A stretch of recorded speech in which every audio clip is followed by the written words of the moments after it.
Holy shit. Negan has arrived. That's for sure. Hey guys, can remember the season finale of The Walking Dead, Season 6, Episode 16, Last Day on Earth, and I don't think this episode really needs an introduction. I mean, I was pumped out of my mind for this episode, obviously.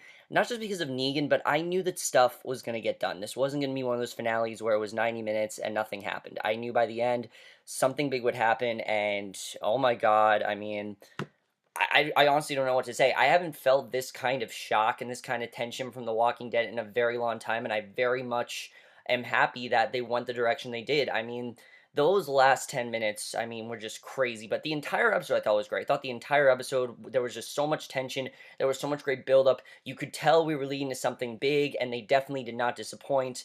But let's just get into this episode because amazing finale, without a doubt, best episode of the season.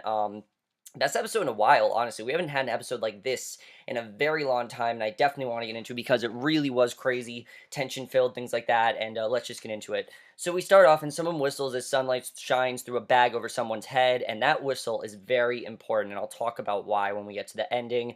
Morgan walks through the woods and comes across a sign that says you are all alive and finds a horse. He calmly approaches it, calling it fine, and the man with Carol's rosary continues to follow a trail. He's bleeding out, and a man runs through the woods as whistles surround him, and basically we see Carl and Enid are debating over whether or not Carl should leave, because he feels that he should leave because everyone else, has stayed in Alexandria. It just hasn't worked out for them, and it's really dangerous, but Enid obviously wants him to stay because she thinks that he's safe there, but it's been established that the Alexandria safe zone is just not the safe zone anymore. I mean, everyone knows where they are. The saviors are approaching them. They know that that's where they're all going to be, and they're obviously going to target them. So Carl's in a hurry. He's eager to find Carol. He cites what happened to the others, and he doesn't really want to argue with Enid about this. But I like this conversation here because we haven't had a lot of Carl and Enid. There hasn't been a lot of build up. There's been some stuff here and there, but this really, I think, was showing that, she does care, and this is a genuine thing, and I definitely like seeing that. So the man in the woods is surrounded by saviors, and we don't know who this man is, but we just know that he's whistling, and he's surrounded. Rick packs the RV, meets Abraham, Sasha, and Eugene at his door. He and Sasha are now a package deal, which according to Eugene includes him, which is interesting. Kind of a random team that's formed, but now they seem to be this team, basically. Carol then arms herself as Enid criticized Carl's decision to go with Rick. She really doesn't feel it's the best thing to do, and she also feels it's very dangerous, and saying Carl is going to seeking revenge, but really it's a trip about helping Maggie, and those lines of her saying that it's very dangerous and things like that, oh yeah, he's definitely going to think that at the end of this episode, because that's the thing I love of this episode. They're all confident that this is going to go great, that they're going to rescue, that they're going to help Maggie, they'll be able to, get out of this and everything's going to be fine, because they've gone at this before, and they've had that confidence in them, plus they have a team, and they think with all these allies, they'll be able to get out of this very easily. But Eugene then convinces Rick that he'll be ready to fight if need be, and even Eugene is willing to fight, we see, and we know Eugene, he hasn't wanted to kill all this time. He hasn't wanted to kill, and he does want to kill, and I definitely love seeing that. And we know from 2 episodes ago that he wanted to kill, and he almost died, but he wanted to kill, and I definitely like seeing that. But I think this was just very well handled, because like I said, they all have this confidence. That's a big thing of why this episode was so great, and what made it so, terrifying towards the end. So in the woods, the man who was running earlier is terrified. His savior questions his fear. The man tells him it's his own fault. They offered rules, but the people didn't listen, and they wanted to fight instead, and he punches him, and Carl and Ned agree that she come with, and Carl sends her to the closet. She goes to get a weapon, but Carl locks her in and leaves, and basically, the saviors then beating the man in the woods, and it's just crazy. We don't know why they're doing this, but basically, I like that Enid did decide to go with Carl, because obviously, if Carl's gonna go, she's gonna go.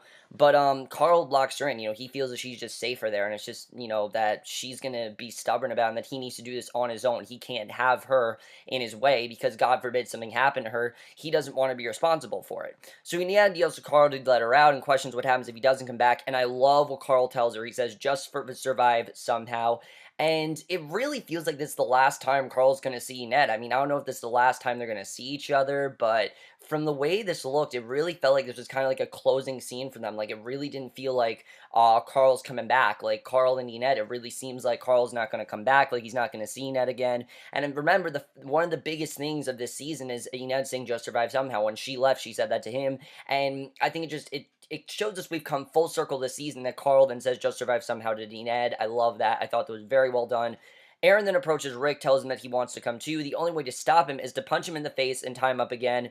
And the RV's loaded with guns and people. Father Gabriel assures Rick that there are plans in place to protect Alexandria, and his first priority is an emergency. An emergency is Judith. He's going to make sure that Judith's okay, because obviously she's a baby, and he asks Rick if Rick feels comfortable leaving him in charge of Alexandra's defense, and Rick is, and again, it shows Gabriel's arc, because, you know, this entire season, no one's really been that trusting of him, but Gabriel's really proven himself, and now it's to the point where Rick is okay with him tending Alexandria and being the one to take care of Alexandria, which I definitely like seeing.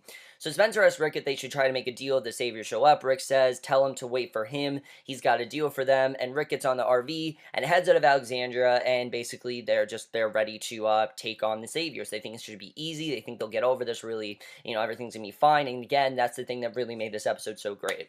So riding on his home, Morgan finds Carol huddled in a corner. She's crying to herself, and Morgan tells her he'll start listening to her real soon. He's happy to see her. He examines her, finds she's bleeding from her abdomen. And as we know, I mean, she had a lot of problems, definitely. Those men, you know, she had to kill a lot, and she didn't want to have to. And she obviously, I mean, it really seemed very dire for her. She was going out alone. She doesn't really want to be there. And the Saviors then drag the man out of the woods, place him in the middle of the street. He tells the man that they're going to make an example of him, and the man claims all of his people are dead, which is interesting. Again, we don't know who this man is, but basically all of his people are dead, apparently. The RV then barrels down an empty street. Aaron sits with Maggie before heading up front and switching with Rick. Rick confronts her. He assures the doctor at the hilltop will make things better. He assures her everything's worked out for them because they've always done things together, and this should be no different because, you know, they've done things together and things should be fine. So in an abandoned building, Morgan patches Carol up. They hear a walker in the distance. Morgan tells Carol she'll need stitches and antibiotics, and he tells her that at dawn they're going to head back, but she doesn't want to go back, which is interesting, the fact she didn't want to go back. I feel like she feels she's just, you know, she doesn't really deserve to be saved. I feel like Carol kind of feels like she deserves to die, and that's kind of like her mentality right now, which is very interesting. So the RV continues its roll down the street as Rick offers Maggie some water. Abram notices the Saviors in the road as he's driving, and he says, "What the bitch?" he says before stopping, which gets Rick's attention, and he asks if they're actually going to do this, because there's literally a whole bunch of Saviors right there, and Rick responds negatively before getting out of the RV. Rick leads everyone in the RV, guns in hand, and already it's crazy, and that's the thing of this episode, is that last year's finale, people complained that, oh, it wasn't crazy enough, and not enough happened, and nothing really happened, but so much happened here. I mean, this really was a lot of build-up, but it really was leading to the very final moments of the episode, which I thought was very well done. So he's got guns in hand, his hands up, they stand off of one another. The man tells Rick that he's someone who's with a whole lot of someones who didn't listen, that, you know, Rick didn't listen, and that's why they're after him. And Rick wants to make a deal, but the man wants all their stuff. He shows them all they have to do is listen, and that they don't make deals. You can tell right away the Saviors are quick to the point, and Rick tells them the deal won't work, but he tells the Saviors that he won't have to kill any of them to get it before correcting himself, saying any more of him. And one Savior spray paints a mark, the injured man they grabbed in the woods. Rick rounds up his group and heads back to the RV. The Saviors seem okay with it, and that's interesting. So Rick stopped and asked if they want to make today their last day on Earth, and the Saviors deny the offer, but tells Rick that what if it's the last day on Earth for him or someone he loves, which is definitely a very important line. It's foreshadowing something, and it's really showing that, hey, you're going to give us what you want, or someone that's very important to you is going to die. And again, Rick's not really thinking much of it. He encourages Rick to be extra nice because you never know when you're going to get killed. Be kind to each other, like you said. It was like his last day on Earth. And Rick gets in the RV, tells the man to do the same. They see him kick the injured man before Abraham backs up the RV up. And again, they're not really thinking much of this advice. They're like, all right, these guys are just being assholes. They're just threatening us. They're thinking we can take them down, because remember, up to this point, they've taken out all the Saviors. They've taken them down. They've shot them. They've just basically done whatever they can to get rid of them. And you can tell that this is just not going to be as easy. So whoever has the bag over their head is still being held hostage. We still don't know who it is, which I like. And the RV is stopped in the distance. Carl spots a walker. He asks Aaron why he didn't stay back and guard Alexandria. He claims to owe Maggie and question Carl's motives, which is a good thing because, remember, Aaron's the one that led them to Alexandria in the first place. So it kind of would make sense that he takes over. And basically, I like what he says. He says that he owes them, and I think that's interesting that he says that he kind of owes them to go on this mission. You know, he's always led to Alexandria. He kind of owes, I think, he, not himself, but he owes Deanna and his father, I can't remember his name right now, Reg. He owes Deanna and Reg to go on this mission with them. That's really what it's about. So Eugene looks for a route on the map with Sasha. She plays devil's advocate and helps Eugene find an alternate, safer, but longer route. And Rick approaches and asks if they have a route. They do. He tells Abraham, let's go. The RV starts down the road. And Carol and Morgan are still held up in the building. She's on her feet now. Morgan tells her that he wasn't the one looking for her. She asks Morgan if he thinks she's being dramatic and if he truly believes he can just convince her to come back. Morgan tells her that she's needed there, but she insists that he doesn't get it. And she explains, saying, if you care about people, you'll protect and kill for them. He counters by saying that everything in this life is worth a damn. He tells her that on her own she'll die, but she's ready for it. And he isn't about to let her do that, though. He's not just going to let her die, because to him, it seems like she's just willing to die. And yeah, that's kind of what I saw as well, that it seemed like Carol didn't care. She just died. And obviously, Morgan does not want that. And he tells her that on her own she'll die, but she's ready for it. He isn't about to let her do that, though, when he won't leave, and Carol draws a gun on him, tells him to go again, but when he doesn't budge, she lowers it and pleads with him, and she's basically saying, leave me be, I want to die, I don't care what happens, I just want to die. He offers her no response to the request. She insists if he cares about anyone, there's a price, and he'll pay it before walking off. Morgan hears someone or something, and I'm sure a lot of people are disappointed that Carol didn't admit to Morgan what was going on, but I feel like at this point, she's just so broken and feels so just hopeless and empty that it wouldn't really do any different if she would just tell him, oh, there was an attack and that's why I'm acting this way. I mean, Carol is just, she's been violated. She's felt violated. She's felt like she's weakened, and she just felt like she can't really do anything anymore, and she really can't fight anyone because they're just too hard to take down, and it's really got this emotional impact on her, which is really a side to Carol I don't think we've seen before. I mean, sure, we saw in the beginning, but it really seemed like Carol was one of the ones that was willing to kill, and now all of a sudden, it seems like she's not willing to kill, which is definitely very interesting, and I don't really know, and I don't like seeing the side of Carol, but I think it's interesting the way they're doing this, and I definitely think that's definitely very interesting.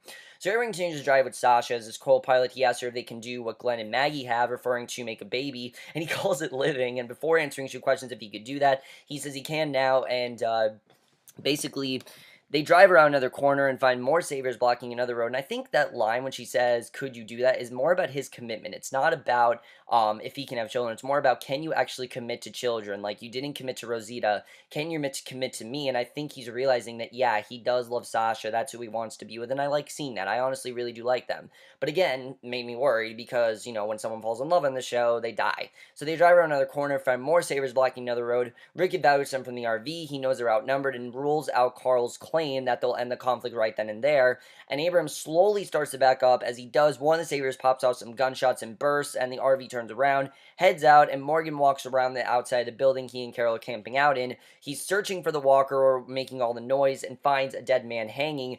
Other walkers approach from a fence. Morgan puts his things down, climbs a tower to put down the hanging walker, who looks freshly turned, which throughout the entire episode we see these hanging walkers. Very interesting. But it's probably the man the saviors referred to earlier while being the man in the woods when they referred to a man that they strung up. And it's probably that man, which just knowing the saviors did this to a walker. I mean, you know, we thought the only way to kill Walker was shooting in the head, yeah. But doing this to a walker really shows the saviors are much more of a threat than the walkers. It's really crazy to think about, but definitely the saviors are more of a threat. They act like walkers, and the way they mistreat walkers, I mean, yeah, walkers are obviously a big threat, but to them, they don't seem like a threat. Like, it seems like they take them out easily, and they're not a threat to them, which is just crazy, definitely. But it really shows, I think, how, you know, kind of like easy it is for these saviors to take down walkers and how much more menacing they are than the walkers at this point, because to the rest of the group, the walkers really aren't as big as they do because they faced them before. The saviors, they really have, because they, like I said, are human, and they don't walk slowly. They do things fast, they do things efficiently, and they're not dead, obviously, and that's why I think they're so much more powerful. So Morgan goes back inside, calls for Carol. She's gone. He heads outside, gets on his horse, and rides after her. I was under the assumption that she committed suicide. That's what I was thinking, that she was going to commit suicide and that she was just going to kill herself, because the way this was going, I was really thinking Carol wants to die. She's going to kill herself because she had the gun and everything. I really didn't know what happened here. So the RV rides down another street. It's empty for now. Abraham and Rick sit up front, evaluating how they're going to get to the hilltop. They're overly confident that they'll make it. And again, they're thinking that they're going to make it here. And Abraham sees something in the street and stops. Rick says they can't go through it. He heads out of the truck first, followed by the rest of the group, each with their guns drawn. There's a chain up line of walkers, and Eugene says that this kind of thing takes a lot of people. The chains are running through the walkers. Aaron and Carl point out the walkers are wearing Michonne's clothes and have Daryl's arrows in their chests, and one even has Michonne's hair stuck to its head. Gunshots ring out as Rick's about to take out a walker. His axe is shot out of his hand, but he picks it up and cuts the walkers free, puts them down, and again, the way that he let these walkers free, he sees that they're imprisoned by the saviors. He does feel bad for them, which is interesting. So he obviously has to take them down, take him out, but, you know, he obviously had to get them out of there first. So saviors approach from the tree line, continue shooting. The group rushes back to the RV, continue down the clear road, and you see, I mean, the way the scene was done, with him trying to save these walkers and the saviors are just shooting at them, is crazy. And again, I don't think we've seen this kind of finale since season 4, Too Far Gone. That's what this reminded me of. It reminded me of that episode. Remember when they were in the prison and the prison just got destroyed by the governor? That's what this reminded me of. And if anything, I mean, this is much worse because the governor had men too, but he did, you know, the saviors, they multiply. There's so many more of them, and they're just so much harder to take down. And I think this is kind of the scene that confirms that they're not going to be able to get out of this as easily as they think. Because the RV continues, but making a bad sound. Rick rules the saviors were shooting at their feet, and they want them to go this way. And why Rick would make this assumption, I don't really know. I guess he's thinking that, again, the Savior's going to be easy to take down, but Aaron tells Rick that Maggie's burning up. Rick looks at the holes in the wall when he shot down the wolves earlier this season, and I thought that was interesting, kind of like the way we made that connection, and Abram calls for Rick if they come up upon the largest group of Saviors so far, which is crazy. Rick tells Abram to go back, but they're paused for a moment. Morgan continues his hunt for Carol. He finds a rosary in the street, tells his horse to hurry up. He doesn't know where she is. He just knows that she's in very bad danger. Carol walks through a field by some beaten down buildings, still grimacing from her wound. A walker bangs the inside of a shipping container. She locks it in, but is ambushed by another walker. And after struggling, ripping part of his face off, Carol manages to put the walker down. She's instantly jumped by the Savior in pursuit. He knocks the gun out of her hand and draws his own, and he rises up and aims for Carol's head, telling her each breath is getting harder, so he's going to make each one count. And I was thinking, all right, Carol has led herself to this man because she wants him to kill her. And he tells her he's going to watch her die slowly like his friends did, and he will. He shoots in the arm and calls it a good start, and you can just see, I mean, she is in pain. There is no fighting this man. There's no fighting this man. There's no trying to take him down. She just knows that, you know, she basically is just going to have to suffer, and there's no way to get out of this. So the hostage is still being held by the Saviors. Maggie's burning up as Rick tells her they're getting close. Maggie questions the gunshot, but Rick dismisses them. He promises that she and the baby will be okay, and he promises there will be more, and she tells him that she believes in him. And again, I was under the assumption that Maggie was going into labor here, and that's what's happening to her. But we didn't actually see her have the baby. So, I mean, I don't think she went into labor, but definitely there was something going on with her involving the baby. And someone had this theory that maybe the baby is like half walker, half human. I don't know why that would happen. I don't think that ever happened. I don't really think that would make any sense either. And it's not that kind of show. This is not Twilight. This is not the Vampire Diaries. It's just not that kind of show. So Carol grimaces in pain, and on the grounds, the Walker Saviors watches over her. He questions why she's smiling. She says there's nothing wrong with her. She's going to die, so there's nothing wrong with her anymore. She wants to die, as we know. You know, she just wants to die. He shoots her in the leg asks if she thinks she's suffered enough, and she says she probably hasn't. He starts to walk away. Carol tells him that unless she kills him now, she's probably not going to die, and she provokes his return, but Morgan tells him the man has to stop, drops his gun. He's aiming a gun at him. He offers the man a way out, pleads him to drop the gun. He doesn't, and Morgan lights him up, which was crazy the way he did that. But Morgan actually killed, we see, which I thought was crazy. But I think Morgan did this to finally get through to Carol, just showing that she can't do this. You know, he tells Carol it's not her time. Carol's pleading for him to let her die. 2 men in combat, you're approached, question what happened. Morgan tells him that his friend needs help. One man, a redhead, extends his hand and offers help, and the fact that they actually helped him, I thought was interesting, but you could really see that Morgan really does want to help her, and I really like that, because as we know, Morgan and Carol were fighting before, but I like that now he genuinely is trying to help her, and I think he's kind of going to be the one to maybe get her back to her old self again, which I don't really know if she's ever going to be back to her old self, but I think that definitely Morgan's going to try. Will he be successful? I don't know, but I think he's at least going to try. So Rick and the group find another blocked off road, and as they stand there dumbfounded, the man captured earlier is hung from the bridge behind them, and Aaron wants to shoot the chain, but Rick tells him not to, saying that they'll need the bullets. They watch the life leave the man's body. It's setting in that they might be in big trouble, and that this definitely is a problem, and I like that this was like this was kind of like a dialogue-free thing, because they don't need to say, oh, we're in danger. You can just see in their eyes, and especially Rick, that he's just feeling more and more scared. You can see throughout this episode, you know, the more the episode goes on, he starts off really confident, and the more this is going on, he's starting to think, I don't know if we're gonna get out of this, and you really do see that fear in him, and I thought that was definitely very well done. And Aaron, basically, they watch the life leave the man's body. And basically the logs blocking the road start on fire. A man yells out from somewhere unseen, questioning if Rick is treating his people good because it may be their last day on Earth. They rush back to their RVs. The fire gets bigger. The man continues to hang, backing up and away from the situation. And elsewhere, Abraham, Rick, Eugene, Aaron, and Sasha go over what they're gonna do for Maggie because obviously Maggie's in danger. They need to find a way to save her.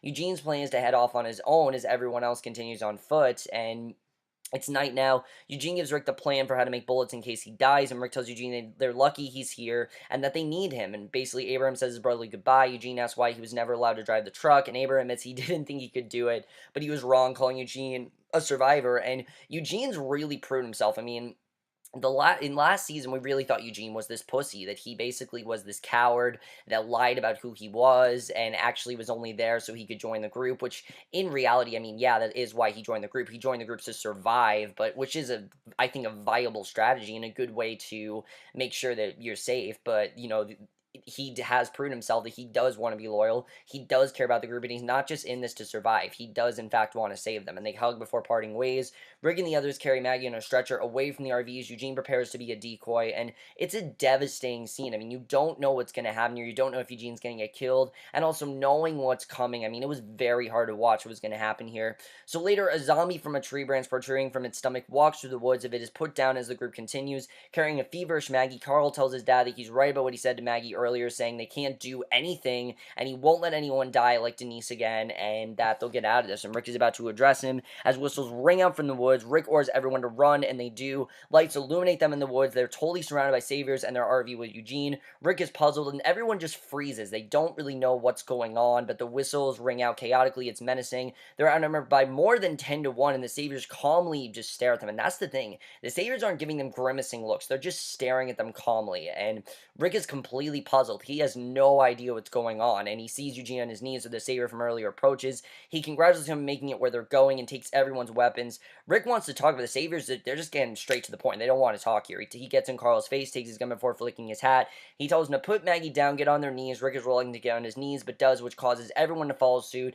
And I love the look on Rick's face here, because he's shaking at this point. He's shaking. He doesn't know what to do, and he's realizing, shit, we're not safe. I can't get out of this. We're not going to be able to get out of this. I can't do what I can usually do. They're just too powerful, and there's too many of them. Which, yeah, there are more saviors than there are Alexandrians. We definitely have come to know that, and we definitely see that here, which is crazy, but yeah, it is really coming to that point where most of the humans alive are saviors, and there aren't as many Alexandrians, which is crazy. So he's shaking, visibly shaken, and also, mentally shaken as well, definitely. And then the way the scene was done, I was just stunned. I mean, the last, 10 minutes of this episode, I was on the edge of my seat. My jaw was open. I had no idea what was going to happen. The Saviors call for Dwight. He brings out an injured Daryl, Michonne, Rosita, and Glenn. And of course, we knew that they were still out there. We knew that Daryl probably hadn't died. But I didn't know if Daryl had died because of the fact that we know Dwight shoot him. But Dwight did say, you're going to be fine. So they're okay. He adds them up to the lineup. Glenn sees Maggie is deeply saddened because, one, he didn't know that his wife cut her hair. And two, he also didn't know what was going on with her and that she's there with them. They apparently, and remember, Maggie's always been the one to sit things out because she's pregnant. Obviously, he's really concerned about her and the baby, but he doesn't have time to really dwell on that because they apparently leave Savior, knocks on the RV door, and calls Negan out. He emerges with a baseball in hand, smiling and mocking everyone. And let me just say, I was prepared. I was prepared to be disappointed. I was prepared to be let down. The second we saw Negan, I was like, this is some of the most perfect casting The Walking Dead has ever done. Because, yeah, they've gone some wrong. They've definitely gone some wrong in the past. But without a doubt, the best villain since the Governor. And honestly, I think it's going to be a better villain since the Governor. Because Negan is scary. He is scary. He's terrifying. Everything about Jeffrey Dean Morgan in this episode, I mean, I can already tell this is going to be some of the creepiest stuff on TV. The Walking Dead never really scares me. I'll say that. I mean, it's a tension-filled show. Definitely, it's hard to watch at times, but it never has outright scared me. tonight's episode, the last 10 minutes, this scared the hell out of me. I had no idea what was going to happen. I was on the edge of my seat, and you see right away that Negan is a guy you definitely don't want to mess with, the way he's carrying the bat, the way he's so casual about everything as well. I mean, Negan's a guy that's so casual about everything. He thinks of something like death, and he makes it seem like it's this game, and it's crazy to think about. But Negan asks which one's the leader, is pointing to Rick. He reflects on Rick killing several of his men and tells him he'll regret his actions very soon. And I mean, I understand Negan's rage. I do. He killed all his people, and obviously, Negan's really pissed about that. And we knew once Daryl killed those guys in like the first half of this, first half of the second, in this arc of the season, that Negan was going to come, and that's how it was going to happen. We knew that was definitely going to happen there, and he's going to let Rick in on how the New World Order works, and the rules are and he basically says, give me your shit, or I will kill you, and there isn't another choice. And he assures Rick that he's going to swallow the bitter pill. That is, regardless, he insists that Rick is going to give him as many resources as he wants, no matter the circumstances. Negan and the Saviors own everything of Rick's now, and he turns his speech to the fact that they have to be punished even though he wants them to work for him now, and they can't do that if they're dead. He's going to make sure that they're working constantly, and the way that Negan's describing this, I mean, it sounds like a concentration camp almost, the way he's saying this. I mean, it's terrifying. He says he's going to kill someone, and he introduces everyone to his bat, Lucille, and I love the way he's like, Lucille's awesome. Like, the way he's just like, Lucille is awesome. And you can see that he loves killing. This is something that he wants to do. He doesn't want to kill them, but when he does it, he loves it. And he's going to pick someone to kill. Shares a look with Abraham before heading over to Carl, addressing the fact that Carl has one of his guns. He heads over to Maggie, talking about how shitty she looks, and Glenn jumps to her aid, but is taken down by Dwight. Negan orders Dwight to get him back in line. Negan laughs, and Glenn pleads with him not to hurt her. Now, in the comics, Glenn is the one that dies, so I was preparing for Glenn to die here, but I also thought, no, the show is not just going to do that. That's what we expect. They're not just going to kill off Glenn. It's too much what we expect. They're going to do something else. So the first one is free. It's an emotional moment, and he gets it. Negan looks to Rick, says, it sucks, don't it? The moment you realize you don't know shit. The line he says here, the moment you don't know shit, is a very pivotal line for Rick, because Rick's always been the man with the plan, the man that knows what's going on, the way that everyone can survive. And for the first time, it really feels like Rick is outnumbered, like Rick is no longer the leader. Negan is the leader of everything and everyone, and he's been controlling everything, and Rick has had no idea. So now he points the bat at Carl and asks if he's Rick's kid. Rick asks him to stop this, and I love Rick's protection of Carl. I love that he freaked out when, Negan went to Carl, but Negan comes back with, do not make me kill the future serial killer to make it easy on me. And the way he said that, I mean, very interesting line, the way he said, don't let me kill the future serial killer. We don't know if he was alluding to Rick or to Carl, but he continues his rant, he can't decide, so he comes up with an idea, and he literally starts doing eeny, meeny, miny, mo, and just randomly selects a victim, and we don't know who it is, but he threatens to do a whole lot worse should anyone fight it or move. He unleashes this huge swing on the victim's head as everyone screams. We don't know who he killed, and that's how the season ends. So, let me say this. I don't really care that we don't know who Negan killed. I mean, obviously, it's going to be really sad. It's going to be an amazing wait, but just the fact that we got Negan in these 10 minutes. I was worried. I mean, I knew that we were going to get Negan in the last 10 minutes. I heard that's what was going to happen. I was prepared for it, but I was really prepared to be let down because, oh, it was only 10 minutes. I was worried to be on here just thinking, oh, this was going to be really disappointing, and I was really upset, and I was going to be really upset about it, but that didn't happen, and what we saw with Negan is everything we need to see. We know who he is, we know why he's upset, we know what his objective is, and we know why he's going to end up killing all of them. I mean, it was terrifying to watch, definitely, but I really think Jeffrey Dean Morgan, he really sold it here. You saw his rage, and I couldn't have been more happier. Honestly, I couldn't have been more happier, but also more terrified because someone is now dead. Who's dead? We don't know. It's going to be crazy to see what happens. This is only going to be the first death because Negan is going to cause a lot of shit, and you know that we are in for crazy, crazy season 7. I don't know what's going to happen. He has this roll down perfectly. Has this role to a T, and I am so happy they casted him. I think he was perfectly casted here. But let's talk about Carol as well, because Carol, we know, is now willing to die. Is Morgan gonna be able to save her? I don't really know. At this point, I don't know if Carol's gonna be back to her future self, because the Saviors just scared her so much. She's never felt this kind of fear before. I don't really know if Carol's gonna be able to get back to that. And Maggie as well, what's gonna happen to her? Obviously, we have to be worried for the baby, and especially Maggie's fear. I mean, Glenn's really concerned about her, and we'll have to see what happens there. But you also see that a lot of these characters are very helpless now because Negan's basically going to control them, especially Rick, and this is something I love, is can Rick really take down Negan? I mean, that's something that, obviously, Rick's not going to die. We know that. He's the main character. They killed off Rick. That's just not going to happen. I mean, then there'd be no show. You can't have The Walking Dead without Rick. He's just the main character. You have to have him. If they did, that'd be really ballsy, but they're not going to do that. It's not that kind of show. you need Rick, but how is Rick really going to take him down? Because Rick has always been the one to be, the man in charge, the man that knows what he's doing all season long, Rick-tatorship, and that kind of ends now.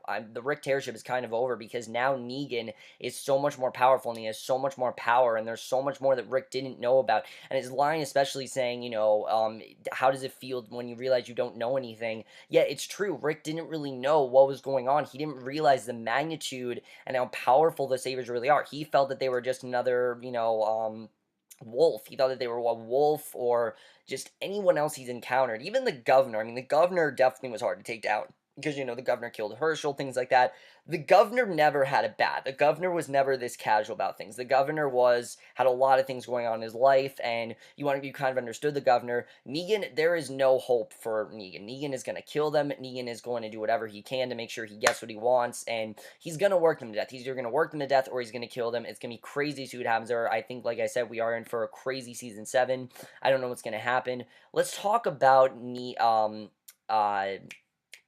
Ened, because is Carl ever going to see Ened again, knowing they're going to end up working for Negan? I mean, I don't know if he's going to see Ened again, we'll have to see, but like I said, the Savior's going to be very hard to take out. I don't really know if they're going to be able to take them out. Eugene wanted to leave, so I'm kind of under the assumption that Eugene was the one that was killed, but remember, Negan randomly picked someone for no reason. He just randomly picked by doing Eeny, Miny, Mo, so there's not really an assumption of who he killed, and I can't really give you an idea of who he killed because I have no idea who he killed. And I kind of like that. I like that we don't know who Negan killed. 1, it makes things more interesting. 2, it shows that he doesn't give a shit who he killed, just that he killed someone, that someone had to die, and he doesn't care who it is. And that's why I think they kept it, anonymous, because for Negan, that's how it feels. It is anonymous, and that scene was in Negan's perspective. We saw everything that Negan saw.